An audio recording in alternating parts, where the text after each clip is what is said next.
Good morning everyone, my name is Joseph De Plata from BPED 2A and I'm going to recite the history and terminologies of basketball. History. Basketball was invented by James Naismith on December 1, 1891 at the International Youngsmen Christian Association or YCMA training school where Naismith was an instructor in physical education. For that first game of basketball in 1891, Naismith used as goals two hash-bushel pitch baskets which gave the sport its name.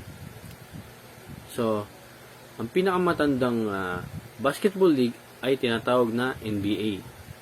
At ang PBA naman ay ang pinakauna na naging basketball league dito sa Asia. At pangalawa siya sa pinakamatandang league sa buong mundo. And now, the terminologies of basketball. So, alam naman natin na madami talagang terminologies ang basketball. So, pumili lang ako ng 5 dito. So, ang una ay ang dribble. So, ang dribble ay isa sa pinakamahalagang parte ng basketball. Kasi nga, kung di dahil sa dribble, hindi ka makapaglaro ng basketball. Kasi, hindi mo naman pwedeng bitbitin yung bola kasi nga, yun ay isang violation. Kasi, upang maka-move ka sa court, ay kailangan mo ng dribble. The next one is foul. So, ano nga ba yung foul?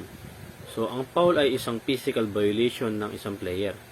So, kapag ito'y nasiko mo, or sinadya mo ito na itulak, ay tatawagan ka ng referee ng foul. So, maaaring mag-free throw yung player na foul mo dahil sa violation na yun. Guarding. So, ang guarding ay isa sa pinakamahalagang parte ng basketball sapagkat ito nagsisilbing harang or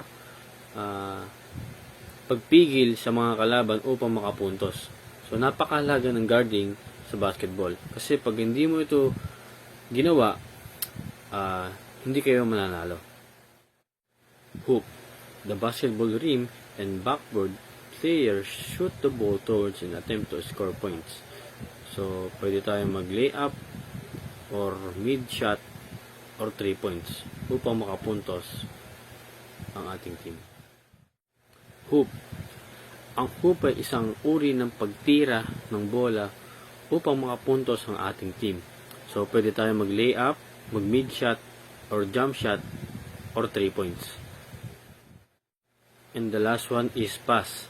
So, ginagamit ang pass upang sa mga komplikadong syutasyon katulad ng binantayan ka ng dalawang player o hindi mo na alam ang gagawin mo, hindi ka na makalusot, pwede mo ito ipasa sa kasama mo.